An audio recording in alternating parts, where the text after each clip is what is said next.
여러분, 우리 그 어릴 적에 들었던 그런 동화 가운데 그 개미와 배짱이라고 하는 그런 동화가 있습니다. 여러분 다 아실 텐데요. 어느 따뜻한 봄날이었습니다. 곤충들이 열심히 일을 하고 있었지요.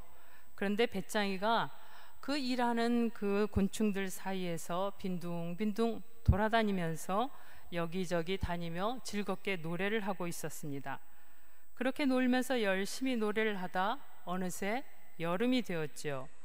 뜨거운 여름날 개미들은 땀을 뻘뻘 흘리면서 더 열심히 일을 하고 있었습니다. 개미들은 놀기만 하는 배짱이가 걱정이 되었습니다. 그래서 배짱이에게 얘기했습니다. 겨울이 되면 내가 후회할 텐데 라고 그렇게 말을 했지요.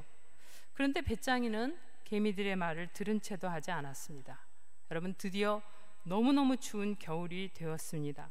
이제 배짱이는 더 이상 노래할 수도 놀 수도 또 악기를 연주할 수도 없었습니다. 그리고 너무나 배가 고프고 추워서 더 이상 아무것도 할 수가 없게 되었습니다. 결국 배짱이는 개미의 집을 찾아갔지요. 그리고 배짱이는 개미에게 말했습니다. 개미야, 나에게 제발 음식을 주지 않겠니? 너무 춥고 배가 고프구나 라고 그렇게 말을 했습니다. 그래서 개미가 대답했습니다. 거봐, 내가 뭐라 그랬니? 추운 겨울이 오면 반드시 후회할 거라고 그러지 않았니? 배짱이는 이런 개미의 말을 듣고 몹시 후회했지만은 이미 때는 늦고 말았습니다. 여러분, 이 얘기는 우리가 너무 잘 아는 얘기지요. 많이 들었던 얘기입니다. 바로 이솝의 유명한 동화 개미와 배짱이라는 그런 동화입니다. 우리는 이 동화를 통해서 사람들이 대부분 젊었을 때, 일할 수 있을 때 열심히 게으름 부리지 말고 그리고 열심히 일하라는 그런 교훈으로 우리에게 많이 이야기가 되어집니다. 여러분, 물론 그렇습니다. 그런 교훈이 이 동화에 담겨 있는 것이 사실입니다. 그런데 사실 이 동화에 담긴 더 중요한 교훈이 하나 있습니다. 그건 개미에게나 배짱이에게나 또는 숲속에 사는 모든 곤충 누구에게든지 반드시 겨울은 찾아온다고 하는 사실입니다. 여러분, 겨울이 오는 것을 알고 준비하면서 살아가는 사람이 있는가 하면은 어떤 사람은 겨울이 온다는 사실도 또 겨울이 오는 것을 준비하지도 못하고 그렇게 살아가는 사람들이 이 땅에 있다고 하는 것입니다. 여러분, 자연의 계절은 이제 봄이 되면 싹이 나죠. 그리고 여름이 되면 온통 푸른 초록으로 이파리가 무성해집니다. 그리고 가을이 되면은 화려한 단풍과 풍성한 그런 열매를 맺게 되지요. 그러나 여러분, 풍성한 가을이 지나면은 반드시 추운 겨울이 오는 것입니다.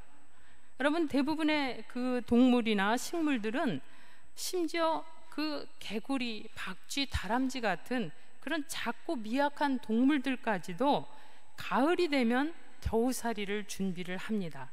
왜냐하면은 풍성한 가을이 지나면은 반드시 추운 겨울이 온다는 것을 알고 있기 때문에 그렇습니다. 여러분, 스위스의 정신의학자인 폴 투르니에라는 사람이 있습니다. 이 사람이 인생의 4계절이라고 하는 그런 책을 썼는데요. 그의 책에서 이렇게 얘기를 했습니다. 봄, 여름, 가을, 겨울, 자연의 4계절이 있듯이 사람의 인생에도 4계절이 있다고 이야기를 합니다. 그런데 여러분, 인생의 계절과 자연의 계절에 다른 2가지 점이 있다고 그는 자신의 책에서 지적을 했습니다. 첫째는 자연의 계절은 봄이 가면 여름이 오고 여름이 가면 가을이 오고 가을이 오면 가을이 지나면 겨울, 이 4계절이 지나고 나면 다시 또다시 봄이 오고 여름이 오고 가을이 오고 겨울이 오는 반복이 된다는 겁니다. 그런데 여러분, 인생의 겨울은 그렇지 않다는 거예요. 인생의 겨울은 이제 한 번 지나가면은 다시 오지 않는다고 하는 것입니다.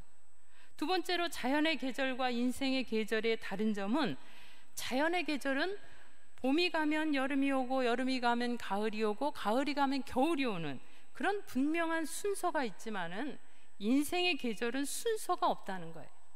인생의 그 계절은 봄이 오고 반드시 여름, 가을, 그 다음 겨울이 아니라 어떤 경우에는 봄이 온 뒤에 여름과 가을 없이 바로 겨울을 맞이하기도 하는 것이 인생의 겨울, 인생의 그런 계절이라고 하는 것입니다. 여러분, 그러므로 인생의 겨울은 연령에 관계없이 갑자기 닥칠 수 있는 것입니다. 저는 얼마 전에 잘 아는 분의 그 장례식에 다녀왔습니다. 제가 장례식에 참석하는 내내 저에게 주시는 하나님의 말씀이 있었습니다.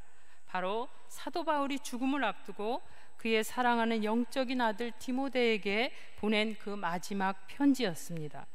복음을 전하다가 체포되어서 로마의 감옥에 갇혔던 주 예수의 몸으로 곧 사형을 앞두었던 바울은 디모데에게 보내는 마지막 편지, 그 디모데후서 4장 6절에서 이렇게 말을 했습니다.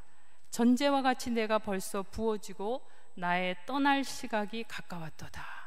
이제 곧 내가 죽음을 내 앞에, 인생의 겨울을 내 앞에 두고 있다라고 말하면서 자신이 가장 사랑하는 그런 영적 아들인 디모데에게 마지막 서신을 보내면서 그 서신의 마지막에 이렇게 당부를 합니다. 겨울이 오기 전에 너는 어서 속히 내게로 오라 라고 이렇게 당부를 했습니다. 여러분, 누구에게나 인생의 겨울이 옵니다. 아무리 건강한 사람도 언젠가는 건강의 겨울이 오게 되지요. 또 아무리 젊고 아름다운 사람이라고 할지라도 언젠가는 그 젊음의 겨울이 오고 마는 것입니다. 여러분, 아무리 많은 물질을 우리가 가졌다고 할지라도 언젠가는 반드시 물질의 겨울이 오는 것입니다. 여러분처럼 그렇게 멋진 목소리를 가졌다고 할지라도 언젠가는 여러분의 목소리에 겨울이 오는 것입니다. 아무리 많은 재주를 가졌다고 할지라도 언젠가는 바로 우리의 인생의 겨울이 오는 것이 우리의 삶의 진리입니다. 여러분, 분명한 것은 인생의 겨울은 누구에게나 반드시 온다고 하는 그 사실입니다. 히브리서 9장 27절에는 한 번 죽는 것은 사람들에게 정해진 것이요 그 후에는 심판이 있으리라고 분명하게 우리에게 말씀을 하고 있습니다. 여러분, 우리가 잘 아는 중국에 진나라의 시황제라는 사람이 있었습니다. 진나라의 시황제는 39세에 전 중국 땅을 통일했어요. 중국 최초로 그는 온 중국 땅을 통일하고 그리고 중국 최초의 황제가 된 사람입니다. 그리고 그는 그 6,000km에 달하는 그런 만리장성을 쌓았어요. 여러분, 이 만리장성은 달에서도, 사람이 만든 그 인공 건축물 가운데 달에서도 보이는 유일한 건축물이 만리장성이라고 합니다. 그러니 여러분, 오늘날의 현대의학으로도 할 수 없는 그런 불가사의한 장성을 쌓았던 사람이 바로 진나라의 시황제였습니다. 그리고 진나라의 시황제는 서복이라는 사람을 보내서 이제 늙지도 않고 죽지도 않는 그런 불로불사의 약을 구해오라고 그를 보냈습니다. 그 진시황이 그 보낸 서복이 불로불사약을 구하기 위해서 사방을 다니다가 결국 우리나라 저기 제주도까지 왔다 갔다 그래요. 그래서 제주도 최남단까지 왔다가 거기서도 구하지 못하고 돌아갔는데, 그래서 제주도 최남단에 있는 도시의 이름이 서귀포입니다. 그러니까 서복이 거기까지 왔다가 다시 약을 구하지 못하고 돌아갔다 하는 데서 붙여진 이름이 바로 서귀포예요. 여러분, 이렇게 그 39세에 전 중국을 통일하고 최초의 황제가 되고 정말 지금으로도 할 수 없는 그 불가사의한 6,000km에 달하는 만리장성을 쌓고, 그리고 인생의 겨울을 피하기 위해서 불로불사약을 구하기 위해서 보내었던 그런 시황제도 결국은 50살에 죽음을 맞이했습니다. 우리는 시황제를 통해서 인생의 겨울은 그 어떤 사람도 피할 수 없다는 것을 시황제를 통해서 다시 한번 깨달을 수가 있습니다. 여러분, 인생의 겨울이 온다는 것을 알고 인생의 겨울을 준비하는 사람이 진정 지혜로운 사람이라고 성경은 우리에게 이야기를 하고 있습니다. 잠언 6장에 보면은 개미에게 가서 그가 하는 것을 보고 지혜를 얻으라 그랬어요. 개미에게 가서 그 하는 것을 보고 지혜를 얻으라. 어떤 지혜를 얻으라는 겁니까? 이어서 잠언 6장 8절에 보면 여름에 겨울을 예비하는 지혜다라고 얘기합니다. 그러니까 여름에 정말 인생의 겨울이 오는 것을 알고 대비하는, 예비하는, 준비하는 그것이 인생의 참 지혜라고 하는 것입니다. 또 시편 90편 12절에는 우리에게 우리날 계수함을 가르치사 지혜로운 마음을 얻게 하소서 그랬어요. 정말 내 인생이 얼마나 남았을까 계수하라는 것이 아니라 반드시 우리의 인생에는 언젠가는 인생의 겨울이 온다는 것을 알고 살아가는 사람, 그것이 진정한 지혜의 마음을 가지고 살아가는 사람이라고 성경이 우리에게 이야기하고 있는 것입니다. 여러분, 오늘 본문은 바울이 디모데에게 보내는 마지막 편지입니다. 그는 디모데후서 4장 6절에서 전제와 같이 내가 벌써 부어지고 나의 떠날 시각이 가까웠다, 내 인생의 겨울이 곧 다가왔다 라고 이야기하면서 그의 가장 사랑하는 영적인 아들 디모데에게 마지막 유언과 같은 편지를 보내며 당부합니다. 겨울이 오기 전에 너는 어서 속히 내게 오라 하고 당부했습니다. 여러분, 미국 펜실바니아에서 40년 동안 목회한 클라렌스 에드워드 노블 맥카튼이라는 목사님이 계셨습니다. 이 목사님은 1915년부터 매년 10월 마지막 주가 되면은 똑같은 설교를 매년 했어요. 그가 40년 동안 목회를 했는데 40번 같은 설교를 10월 마지막 주가 되면 그 같은 제목의 설교를 했습니다. 바로 그 제목이 Come Before Winter, 겨울 전에 오라라는 그런 제목의 설교를 40년 동안 40번 10월 마지막 주가 되면 매년 반복해서 설교를 했습니다. 여러분, 이 맥카트니 목사님은 그의 설교에서 겨울 전에라는 말을 이렇게 표현했어요. Now라고 표현했어요. Now, 지금이라고 표현을 했습니다. 그러니까 겨울 전에 오라라는 그 말은 기회가 지나기 전에 지금 너에게 기회가 주어졌을 때라고 표현을 했던 것입니다. 바로 지금이 기회라는 거예요. 만약 당신이 later, 나중에 형편이 되면, 시간이 나면, 물질적 여유가 생기면 하고 미룬다고 한다면은 당신은 더 이상 기회가 당신에게 없을 수도 있습니다 라고 그는 설교를 했습니다. 왜 그렇습니까? 여러분, 우리의 인생의 겨울이 닥치면 더 이상 우리에게는 봄을 맞이할 수가 없기 때문입니다. 대부분의 많은 사람들이 나중에 봄에 하지 하고 미룹니다. 그러나 여러분, 우리의 인생의 봄은 더 이상 우리에게 오지 않을지도 모릅니다. 그러므로 바울은 사랑하는 그의 아들 디모데에게 마지막 죽음 앞에서 간곡히 당부하고 있는 것입니다. 겨울이 오기 전에 너는 어서 속히 내게로 오라라고 그렇게 당부를 하였습니다. 근데 여러분, 이 당부를 할 때 디모데는 사실 에베소라는 곳에서 사역을 하고 있었어요. 바울이 있는 이 로마 감옥에서 이 디모데가 있는 에베소까지는 2000km가 넘는 먼 거리입니다. 그러므로 바울의 말을 듣고 그가 디모데가 바울에게 오기 위해서는 배를 타고 여러 날 항해를 하고 와야 되는 그런 먼 거리였어요. 이제 곧 겨울이 닥칠 것입니다. 지금 출발하지 않으면 이 디모데는 바울을 만나러 갈 수가 없었어요. 왜냐하면 겨울에는 항해가 불가능한 계절이기 때문에 그렇습니다. 겨울이 되면 더 이상 항해할 수가 없습니다. 그러므로 바울은 디모데를 향해서 겨울이 오기 전에 어서 속히 내게 오라고 간절히 당부를 했던 것입니다. 근데 여러분, 디모데는 여러 가지 일로 너무 바빴어요. 할 일이 많았고 시간이 없었습니다. 그래서 그는 바울의 말을 듣고 즉시 출발할 수가 없었어요. 그래서 그는 다음 봄으로 그 기회를 미루었습니다. 다음 봄에 항해가 가능하게 되었을 때 이 디모데는 바울을 만나러 로마에 갔지만은 이미 바울은 사형을 당한 이후였습니다. 여러분, 그러므로 우리가 해야 할 일이 있다면 later이 아니라 now, 지금 해야 합니다. 오늘 바울은 디모데를 향해서 간곡하게 그의 죽음 앞에서 그 영적인 아들을 사랑하는 마음으로 간곡하게 부탁합니다. 겨울이 오기 전에 지금 너는 속히 내게 오라라고 당부합니다. 여러분, 오늘 주님께서 우리를 향하여서 말씀하십니다. 여러분의 인생의 겨울이 오기 전에 여러분들은 어서 속히 주님께 오십시오.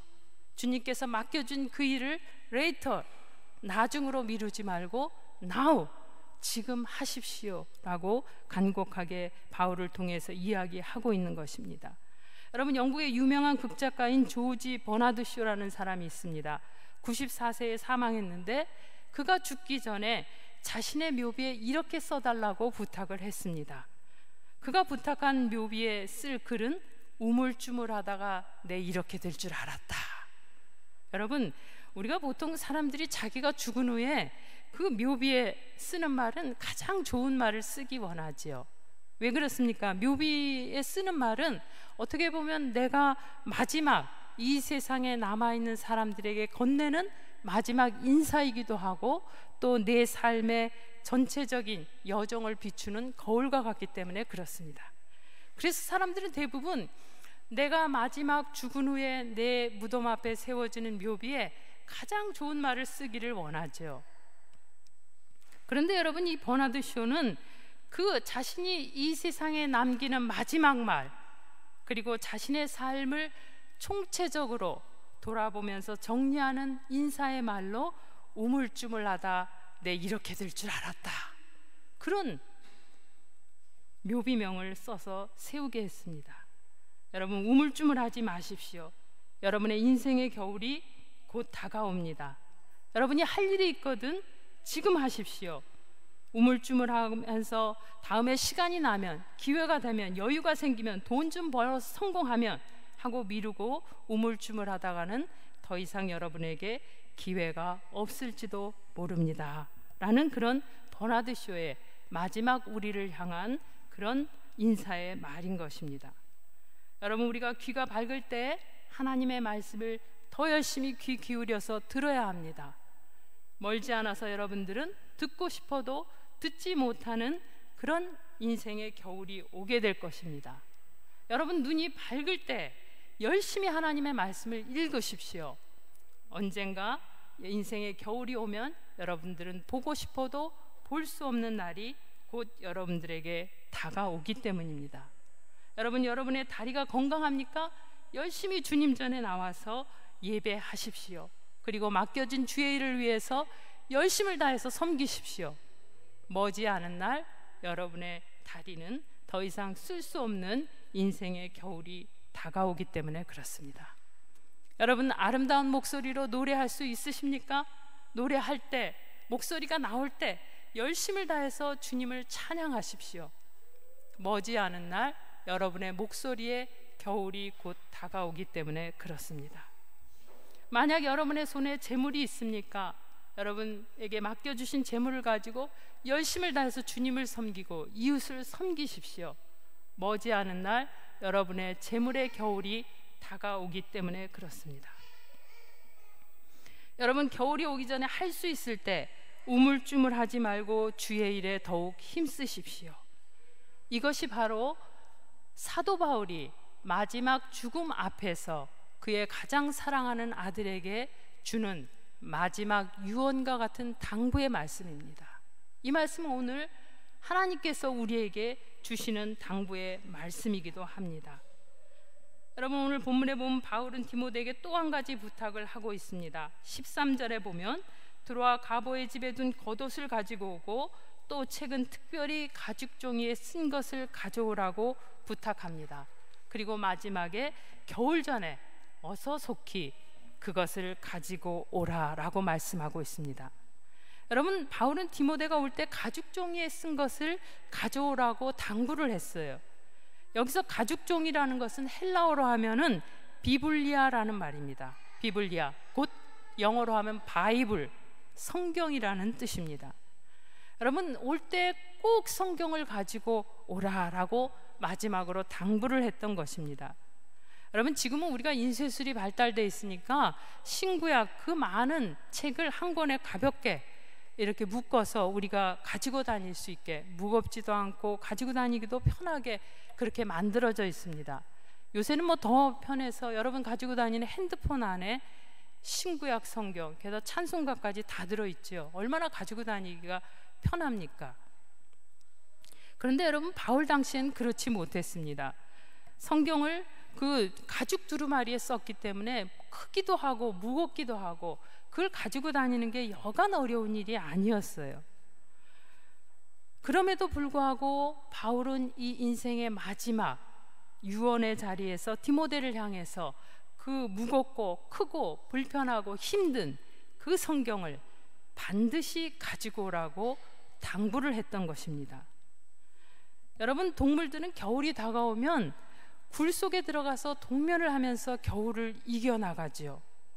그러나 인생의 겨울을 이길 수 있는 유일한 능력은 오직 하나님의 말씀입니다. 여러분, 사람들은 나이가 들면 몸이 약해지면 많은 영양제도 먹고 보약도 먹습니다.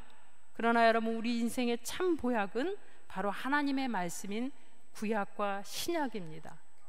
이 약이야말로 생명의 보약입니다. 하나님의 말씀만이 우리 인생의 혹독한 그런 겨울을 이기는 참된 능력입니다. 그러므로 바울은 오늘 디모데에게 아무리 무겁고 힘들어도 겨울이 오기 전에 너는 반드시 하나님의 말씀인 성경을 붙들고 오라라고 말씀을 한 것입니다. 여러분, 한국에 그 걸레 스님이라고 하는 그런 별명을 가진 스님이 있었습니다. 얼마나 괴짜인지 시인이면서 또 수필가이고 화가였습니다. 제주도 많고 또 청송으로 가는 길이라는 그런 영화의 주인공까지 한 그런 아주 괴짜 스님이었습니다. 우리에게도 많이 알려져 있는데요. 이름이 중광이라는 스님입니다. 스스로 나는 걸레다 해서 자기의 그 별명이 걸레 스님이라고 붙여진 중광 스님이 그의 그 인생의 마지막 죽음 앞에서 남기고 간 한마디가 있습니다. 스님들은 이제 그 다 화장을 해서 태우기 때문에 묘비명을 세우지 못하지만 그는 그의 죽음 마지막 앞에서 나의 묘비명은 이것이다 하면서 마지막 말을 남기고 그리고 죽었습니다. 그 말이 무엇이냐 하면 에이, 괜히 왔다 갔다. 여러분, 재밌죠? 그가 자기의 인생을 돌아보면서 그리고 사람들에게 남긴 마지막 말은 에이, 괜히 왔다 갔다. 그렇게 마지막 인사의 말을 하고는 숨을 거두었습니다. 여러분, 이 중광 스님하고 같은 시대에 함께 그 활동했던 시인 중에 천상병이라는 시인이 있습니다. 천상병 시인은 참 고난 많은 삶을 살았어요.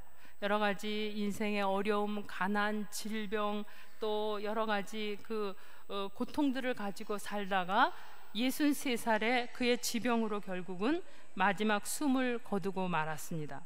그런데 천상병 시인은 그가 죽으면서 마지막에 나의 묘비에는 이렇게 새겨달라 하고 당부하고 숨을 거두었습니다. 바로 이런 말이었습니다. 나 하늘로 돌아가리라. 이 세상 소풍 끝내는 날 가서 아름다웠다고 말하리라 라고 그렇게 마지막 말을 남겼습니다. 여러분, 한 사람은 에이, 괜히 왔다 갔다, 이 세상 삶을 살고 마지막 정리하는 자기의 삶의 고백이 정말 내가 왜 이 세상에 왔다 갔나, 마지막 인생의 겨울 앞에서 그렇게 고백했지만, 한 사람은 고난의 삶을 살았지만은 나 하늘로 돌아가리라. 이 세상 소풍 끝나는 날 가서 정말 아름다웠다고 말하리라 라고 마지막 말을 남기고 숨을 거뒀던 것입니다. 여러분, 오늘 복음을 전하다가 감옥에 죄수의 몸으로 갇혀서 사형을 앞뒀던 바울도 자신의 삶을 회고하면서 이렇게 고백했습니다. 나는 선한 싸움 싸우고 나의 달려갈 길을 마치고 믿음을 지켰으니 이제후로는 나를 위하여 의의 면류관이 예비되었다 라고 그렇게 고백을 하였습니다. 여러분, 이보다 더 멋진 삶이 어디 있겠습니까? 비록 죄수로, 사형수로, 형장의 이슬로 사라지는 인생이지만은 자신의 죽음 앞에서 이렇게 떳떳하고 후회 없는 삶의 고백을 할 수 있는 사람은 정말 행복한 사람입니다. 여러분, 우리도 우리 이후에 우리 인생의 겨울을 맞이했을 때 우리의 삶을 비추어 보면서 정말 우물쭈물하다가 내가 이렇게 될 줄 알았다, 또는 A 괜히 왔다 간다, 이런 고백이 아니라 정말 이 세상 소풍 끝나는 날 가서 정말 아름다웠노라고, 그리고 의의 면류관을 바라보면서 후회 없는, 부끄럽지 않은 그런 인생의 묘비명을 세울 수 있을까요?